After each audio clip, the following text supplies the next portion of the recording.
Detail ಏನು ಸದ್ಯಕ್ಕೆ Disha meeting ನಡೆದಿದೆ ಸರ್. ರಾಜ್ಯದಲ್ಲಿ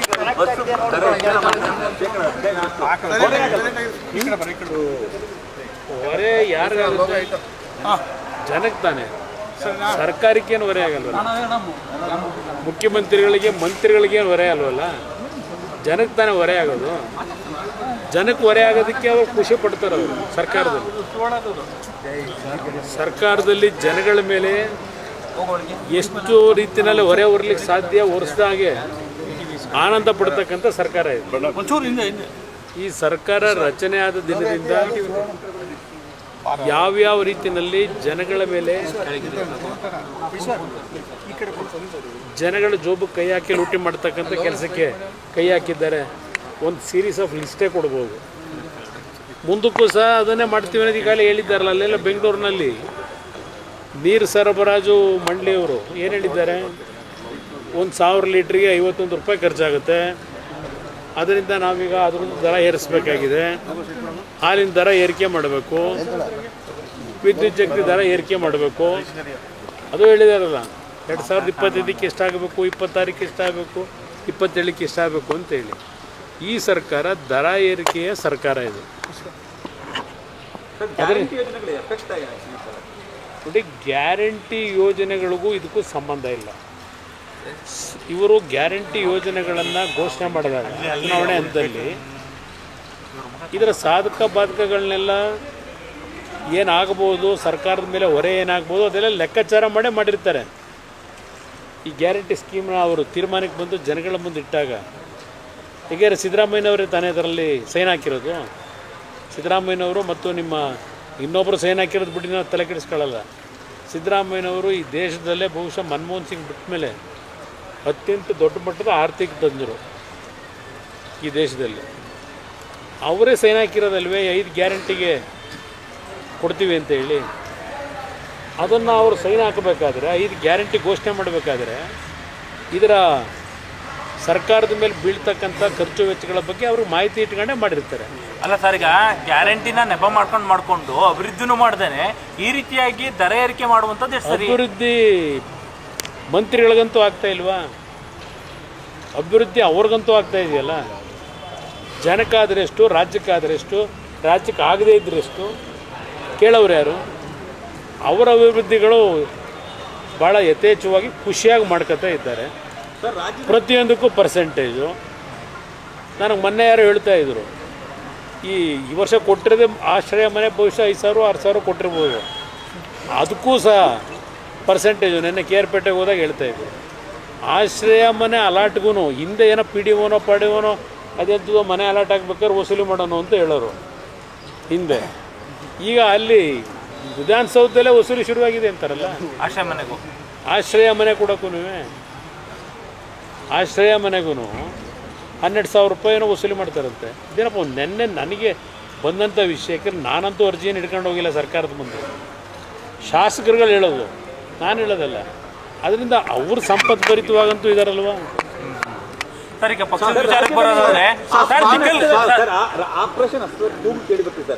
ಕಾಂಗ್ರೆಸ್ ಶಾಸಕರು ಎಲ್ಲರೂ ಕೂಡ ನೋಡಿ, ಅದು ಇತ್ತೀಚಿನ ದಿನಗಳಲ್ಲಿ ಆಪರೇಷನ್ ಅಸ್ತವೋ ಇನ್ಯಾವುದೋ ಏನೋ ಒಂದು ಮಾಡೋದು ಮಾಮೂಲಿ ನಡೀತಾನೆ ಇರ್ತವೆ. ಅದಕ್ಕೆ ಸೊಪ್ಪು ಹಾಕ್ಬೇಕಲ್ಲ. ಹೌದು, ನಮ್ಮಲ್ಲಿ 18 ಜನ ಶಾಸಕರಿದ್ದಾರೆ, 18 ಜನ ಶಾಸಕರು ಒಟ್ಟಾಗಿದ್ದಾರೆ. ಅದನ್ನು ಮೊನ್ನೆ ಹರೀಶ್ ಹೇಳಿರೋದು. ಹಲವಾರು ರೀತಿಯಲ್ಲಿ ಒತ್ತಡಗಳಾಗ್ತಾ ಇರೋದು ನಿಜ. ಆದರೆ ನಮ್ಮಲ್ಲಿ ಎಲ್ಲ ಒಂದು ಒಗ್ಗಟ್ಟಲ್ಲಿ ಒಂದು ವಿಶ್ವಾಸದಲ್ಲಿದ್ದೇವೆ ಅಂತಕ್ಕಂಥದ್ದನ್ನು ಈಗಾಗಲೇ ಶಾಸಕರ ಪರವಾಗಿ ಹರೀಶ್ ಹೇಳಿರ್ತಕ್ಕಂಥದ್ದು. ಅವರೆಲ್ಲ ಕೂತು ಚರ್ಚೆ ಮಾಡ್ತಾ ಇರ್ತಾರೆ. ಬೆಳಗಾವಿ ಅಧಿವೇಶನದಲ್ಲೂ ಏನೇನು ನಡೀತಿದೆ ಅಂತಕ್ಕಂಥದ್ದು ಅವರೆಲ್ಲ ಮೀಟಿಂಗಲ್ಲಿ ಮುಕ್ತವಾಗಿ ಚರ್ಚೆ ಮಾಡ್ಕೊಂಡಿರ್ತಾರೆ, ಏನೇನು ನಡೀತಿದೆ ಅಂತೇಳಿ. ಅದನ್ನೇ ಮೊನ್ನೆ ಹರೀಶ್ ಹೇಳಿರೋದು.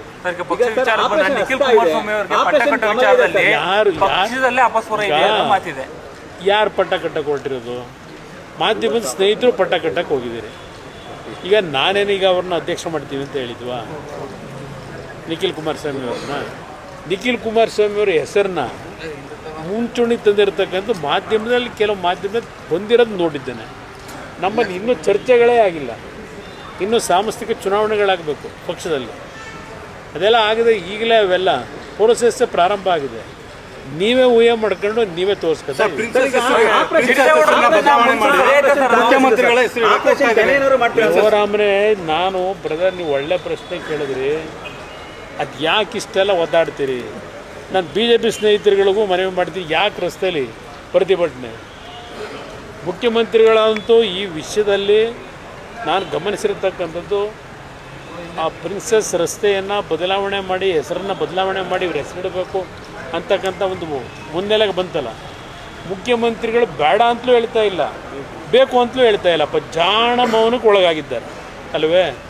ಇಷ್ಟೆಲ್ಲ ಕಾಂಟ್ರವರ್ಸಿ ಮಾಡ್ಕೊಳ್ಳೋದು, ಇಷ್ಟೆಲ್ಲ ಬೀದಿಲಿ ಪ್ರತಿಭಟನೆ ಮಾಡೋದು, ಇದೆಲ್ಲ ಬಿಟ್ಟು ಅತ್ಯಂತ ಮಹತ್ವವಾಗಿ ಇಡೀ ದೇಶದಲ್ಲಿ ಚರ್ಚೆ ಆಯ್ತಲ್ವೇ ಕೆಸರೆ ಗ್ರಾಮ.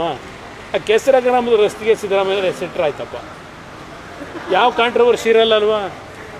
ಕೆಸರೆ ಗ್ರಾಮಕ್ಕೆ ಹೆಸರಿಟ್ಕೊಂಬಿಡಿ, ಸಿದ್ದರಾಮಯ್ಯ ಬಡಾವಣೆ ಅಂತಲೋ, ಸಿದ್ದರಾಮಯ್ಯ ಎಂಥದ್ದು ರೋಡ್ ಅಂತಲೋ ಇಟ್ಕೊಂಬಿಡಿ.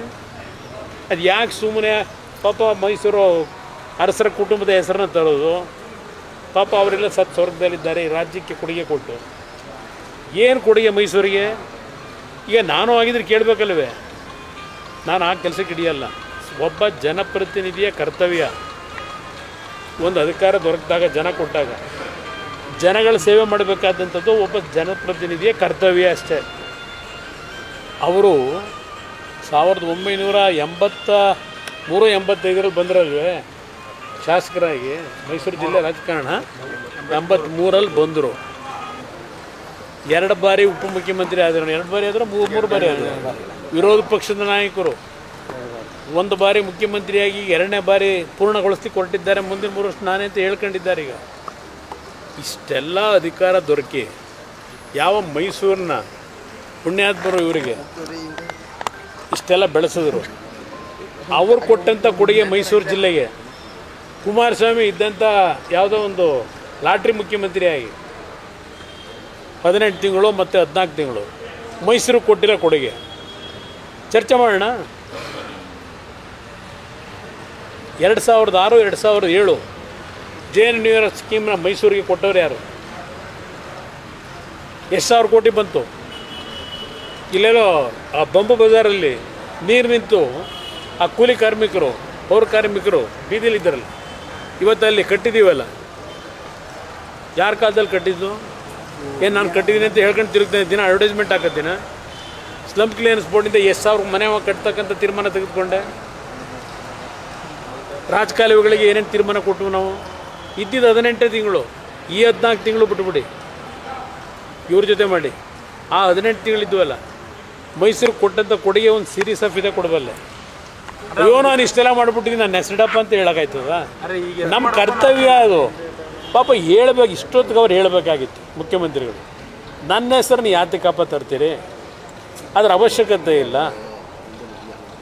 ನಾನು ಜನಗಳ ಹೃದಯದಲ್ಲಿರಬೇಕು ಅಂತ ಆಸೆ ಪಡೋನು. ಅದು ಯಾವುದು ರಸ್ತೆ ಮುಂದೆ ಹೆಸರು ಹಾಕೊಂಡು ದಿನ ಹೆಸರು ನೋಡಿ ಅಂತ ಹೇಳ್ಬೇಕಾ? ಒಳ್ಳೆ ಕೆಲಸ ಮಾಡಿದ್ವಿ, ಜನ ನೆನ್ಕೋತಾರಪ್ಪ. ಅದಕ್ಕೆ ಇಷ್ಟೆಲ್ಲ ಕಾಂಟ್ರವರ್ಸಿ ಮಾಡ್ಕೊಂಡು ದಿವಸ ನಿಮಗೂ ಕಷ್ಟ ಕೊಟ್ಟು ಆ ಬಿಸ್ತಲ್ಲಿ ಕರ್ಕೊಂಡು ಹೋಗಿ ಮೆರವಣಿಗೆಯಲ್ಲಿ ಇವೆಲ್ಲ ಬೇಕಾ? ಆ ಕೆಸರೆ ಗ್ರಾಮಕ್ಕೆ ಇಟ್ಕೊಂಬಿಡಿ ಇತ್ಲಾಗಿ ಸಿದ್ದರಾಮಯ್ಯ ರಸ್ತೆ, ಸಿದ್ದರಾಮಯ್ಯ ಆಸೆ ಬಂದ್ಬಿಟ್ಟಿದೆ ಅಂತ ಅದು ನೋಡೋ ಮೌನಿಗೆ ಶರಣಾಗವೆ ಅಂದರೆ ಅವರೇ ಇದೆಲ್ಲ ಮಾಡಿಸ್ತಾ ಇರ್ಬೇಕಲ್ವೇ? ಜನತಾದಳದ ಸಂಬಂಧ ಬಹುಶಃ ಯಾರಿಗೂ ಸರಿಯಾಗಿ ಅರ್ಥ ಮಾಡ್ಕೊಂಡು GT ದೇವೇಗೌಡರು ಜನತಾದಳದ್ದು ಯಾವುದು ಮುಗಿಸೇನಿಲ್ಲ, ವಿಷಯದಲ್ಲಿ ಚರ್ಚೆ ಮಾಡಿದ್ರು. ಆದರೆ ಪಕ್ಷಕ್ಕೆ ಸಂಬಂಧಪಟ್ಟಾಗೆ ಯಾವುದೇ ರೀತಿಯ ಸಮಸ್ಯೆಗಳಿಲ್ಲ, ಎಲ್ಲ ಸುಗಮವಾಗಿ ಮುಂದುವರಿತು. ಅವರಿಗೆ ನೋಡಿ, ಕಾರ್ಯಕರ್ತರ ಸಭೆ ಬರೋದು ಬಿಡೋದು ಒಂದು ಭಾಗ, ಆದರೆ ನಮ್ಮ ನಿರಂತರ ಸಂಪರ್ಕದಲ್ಲಿ ಇದ್ದಾರೆ. GT ದೇವೇಗೌಡರದು ನಮ್ಮದು ಏನಾದರೂ ಸಣ್ಣ ಪುಟ್ಟ ಸಮಸ್ಯೆಗಳಿದ್ದರೆ ಅದು ಗಂಡ ಹೆಂಡತಿ ಸಮಸ್ಯೆ, ಉಂಡು ಮಲಗತ್ತರಗ ಅಂತ ಹೇಳ್ತಾರಲ್ಲ, ಅಷ್ಟೇ ಅದು. ಅದ್ರ ಬಗ್ಗೆ ನೀವೇನು ತಲೆ ಕೆಡಿಸ್ಕೋಬೇಡಿ, ಎಲ್ಲ ಸರಿಯಾಗಿ. ಅದೆಲ್ಲ ಸಮಾಧಾನ ಮಾಡ್ತೀರಾ?